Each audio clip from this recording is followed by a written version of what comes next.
Salut à toi, salut mon entrepreneur à succès, j'espère que tu vas bien. Alors, j'ai été inspirée aujourd'hui, comme d'habitude, dans une de mes discussions là avec une de mes menties. Et on parlait de la liberté financière. C'est une femme qui, elle est CEO, elle est un chef d'entreprise. Et elle investit tellement. Et je la coach sur la gestion financière parce que elle a beaucoup de revenus de croissance, donc des revenus générés par ses investissements. Mais elle ne sait pas comment, en fait, euh, les réinvestir, surtout dans son entreprise, pour pouvoir se développer rapidement. Alors, pour ceux qui me rejoignent pour la première fois sur ma chaîne YouTube, c'est moi, Inès Ingrid de clarisinvestment.com, une entreprise de services qui aide les entrepreneurs à générer plus de cash sans avoir à dépenser un sou de leur revenu mensuel. Il est franchement important de vouloir comprendre cela, de comprendre que ta gestion financière est l'une des tâches les plus difficiles à faire, même dans ta vie personnelle, mais il faut apprendre comment faire. Il faut apprendre. Tout ne s'acquiert pas, n'est-ce pas? On développe certains talents ou alors on apprend à faire des choses et plus on les apprend, plus on devient expert dans sa façon de faire. Et je me dis, tu comme sur cette chaîne toujours, il y a toujours le développement personnel à faire. Il faut toujours que tu transformes ton mindset. Il y a toujours une façon à faire de façon différente qui peut te booster ou te permettre de voir la vie d'une différente façon. On aimerait tous atteindre la liberté financière. On aimerait tous faire des choses qui vont nous générer des revenus. On aimerait tous avoir des entreprises qui vont être développées, qui vont être évaluées à des milliards de dollars ou des milliards d'euros, des milliards de francs CFA. On aimerait également tous transmettre au lieu de la dette, mais la valeur nette positive à nos enfants en tant que patrimoine qu'on va les laisser. Mais toujours est-il que ça demande qu'on se transforme soi-même. Tout ne s'acquiert pas en un seul jour, alors dans la nuit. Ce n'est pas un passage de la nuit au matin que les choses s'acquièrent. C'est toujours, il y a un travail sur soi, n'est-ce pas? Il y a les techniques et les stratégies que tu mets en place. Et dans le processus du temps, avec la bénédiction de Dieu, les choses se font et se feront toujours tout seul. Alors, je viens de parler aujourd'hui d'une évaluation financière que tu dois toujours faire au quotidien ou alors à la semaine.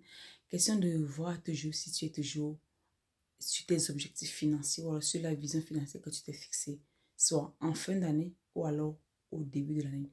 On rentre très clairement dans les derniers jours du mois de janvier. D'ici le week-end prochain, on n'aura que quelques jours pour le mois de janvier et on aura terminé complètement. Donc, il va nous rester 11 mois de l'année civile à atteindre. Et pour des personnes comme moi qui sont des entrepreneurs et qui aimeraient ajuster leurs objectifs financiers avant la fin d'année, moi, je me donne souvent sur 8 mois pour accomplir mes objectifs. Souvent, vers le mois d'août, j'essaie de m'asseoir et de faire en fait ce que j'appelle une évaluation de mes objectifs que je me suis fixé déjà en août, septembre de l'année d'avant et de me dire qu'est-ce que j'ai à ajuster pour être sûr que je vais les atteindre en décembre, en fin d'année. Et toi également, je vais t'encourager de faire le même exercice en fait au quotidien. Tous les jours, on se fixe des objectifs. Tous les jours, on a envie de faire des choses.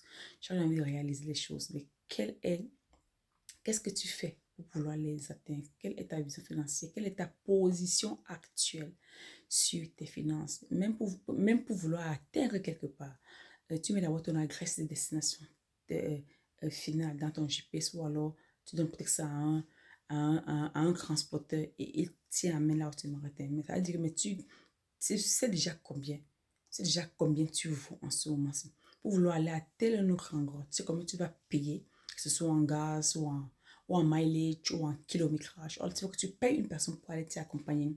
Tu as quand même une valeur monétaire rattachée à cette distance-là.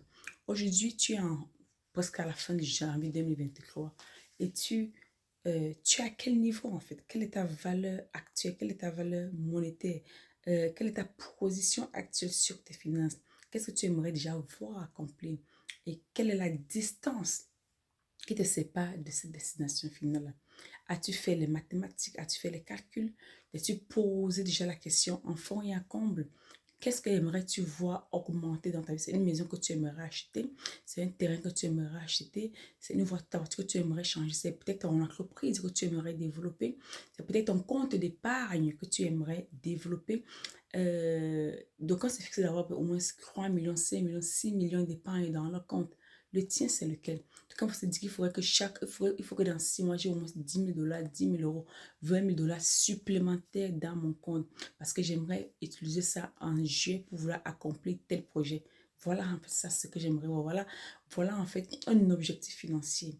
Et à partir de maintenant, j'ai déjà mis des stratégies en place qu'on peut peut-être épargner 500 $ par mois ou 1 000 $ par mois ou 1 000 € par mois, 500 € par mois ou peut-être même 20 000 francs, 40 000 francs, 50 000 francs par mois pour me permettre d'atteindre ce but final. Quelle est donc ta position financière actuelle?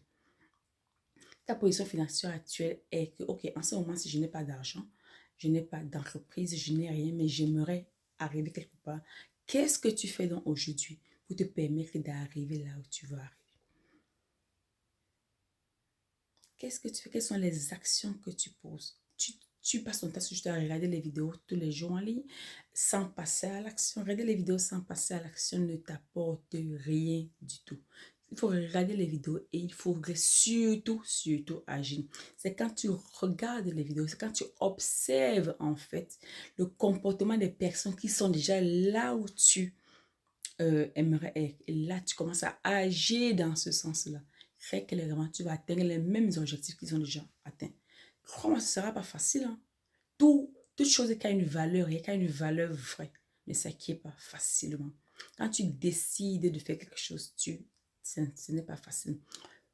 Les personnes qui jeûnent de temps en temps, ou alors des chrétiens qui jeûnent pendant la Pâque, ou les musulmans, pardon, qui jeûnent avant le Ramadan, vous voyez, au début de leur jeûne, la chair est combattue.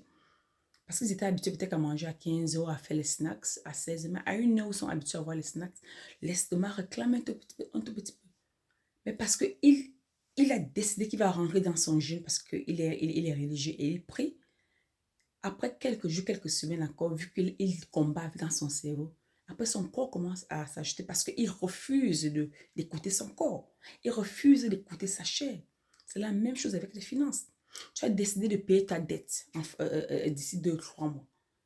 Mais chaque fois quand tu travailles, tu as peur de payer cette dette-là. Mais tu ne peux pas atteindre tes objectifs financiers si tu ne payes pas la dette. Tu ne peux pas rêver atteindre la liberté financière si ta dette n'est pas payée.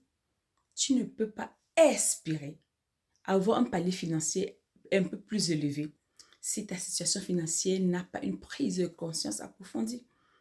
Alors, je t'encourage donc à faire cet exercice en profondeur avant que janvier ne se termine. Observe tes finances en profondeur et va revoir ton objectif financier. Surtout, écris-le. Si tu ne l'as pas écrit en novembre ou en octobre, maintenant, écris-le parce que tu as encore 10 mois pour vouloir l'accomplir. Il faut surtout que tu l'écrives et quand tu vas l'écrire, tu vas maintenant y travailler pour le réaliser. Parce que rien ne va se faire juste parce que tu y rêves et tu y crois. Tu rêves, tu te places ça comme un objectif avec un délai et une date d'accomplissement. Et tu commences à y travailler. Et chaque fois quand le temps passe, tu fais des ajustements. Moi, j'ai ce que j'appelle dans mon bureau Vision Board. Un tableau de vision sur lequel j'ai écrit beaucoup d'objectifs que j'aimerais atteindre pendant les délais. Pour ceux qui sont dans ma vie personnelle, j'ai fait également trop de déplacements professionnels et personnels en même temps. Et même dans mes voyages personnels et professionnels, mes objectifs restent atteints. Je peux travailler à distance quand j'ai un voyage professionnel à faire et que j'ai des objectifs personnels à atteindre pendant mes voyages professionnels. Je les fais. Je suis chef d'entreprise et je suis également à la tête d'une entreprise au Canada. Je suis responsable financier. Donc, dans les deux cas, si je me retrouve en voyage d'affaires et que j'ai peut-être une conférence que j'ai peut-être programmée, ma conférence va avoir lieu, ne sera pas annulée. La conférence pour mon entreprise parce que j'ai une audience qui m'écoute. J'ai des gens qui attendent, qui ont payé pour cette conférence. Et pareil, si je souscris à une conférence, comme l'année dernière, j'étais en France pour une conférence, n'est-ce pas? Je paye ma conférence et je prends mon ordinateur du boulot et j'y vais. Et après ma conférence, je travaille et j'ai mes délais, je travaille entre-temps. Mais je ne vais pas m'arrêter de me former parce que j'ai peut-être le boulot qui arrive. Je programme tout cela dans mon agenda et je m'arrange à équilibrer. Donc, c'est pareil pour tes finances. Quand tu es payé, si tu es en Amérique, les gens sont payés chaque semaine, toutes les 2 semaines, souvent à la fin du mois, en euros pareil. Quand tu es payé, quel est ton plan de financement? Ce que j'appelle pas le financement, c'est peut-être pas pour financer quelque chose que tu veux peut-être acheter, mais quand tu vois l'épargne même comme une facture à payer, comme une dépense, même si là, tu la planifies. Et comme si tu n'essayes pas de te forcer pour épargner, tu n'épargneras jamais. Si tu n'essayes pas de te forcer pour payer ta dette, tu ne payeras jamais ta dette. Si tu n'essayes pas de t'efforcer pour atteindre tes objectifs, tu ne vas jamais les atteindre. Parce que ta chair sera toujours combattue.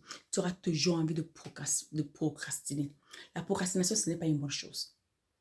Parce que la chair va te dire, c'est trop douloureux. Ce n'est pas le moment. Relâche un peu. Tu souffres beaucoup. Ce n'est pas le moment. Et je me rappelle, il y a une année où j'ai décidé de jeûner pendant presque toute l'année. Au bout de 7 mois de jeûne et de prière, j'ai appelé mon père spirituel. Parce que tout le monde autour de moi me disait, oh, tu auras mal à l'estomac, oh, tu auras les ulcères gastriques, fais attention à toi, il faut que tu arrêtes ce jeûne. Mais au fond de moi, l'Esprit Saint me disait de continuer à jeûner. Mais comme autour de moi, j'étais dans un environnement qui me combattait, parce qu'on savait que je jeûnais surtout dans ma maison. Je demandais donc à Dieu, quelle est donc ta décision finale, Seigneur? Parce que je n'ai pas encore eu la réponse de ce pourquoi je prie. Et tant que je n'ai pas la réponse, je ne vais pas m'arrêter. Ça doit me coûter ma vie. Tant mieux, comme ça, je te verrai face à face. On va en discuter. J'étais déterminée, en fait, les amis. Mais malgré que ma chair était faible, j'étais déterminée. Et j'ai assisté à une conférence de spirituelle. C'était quand même un séminaire de prière, en fait. Il y a une dame qui est arrivée que je connais dans ma vie personnelle.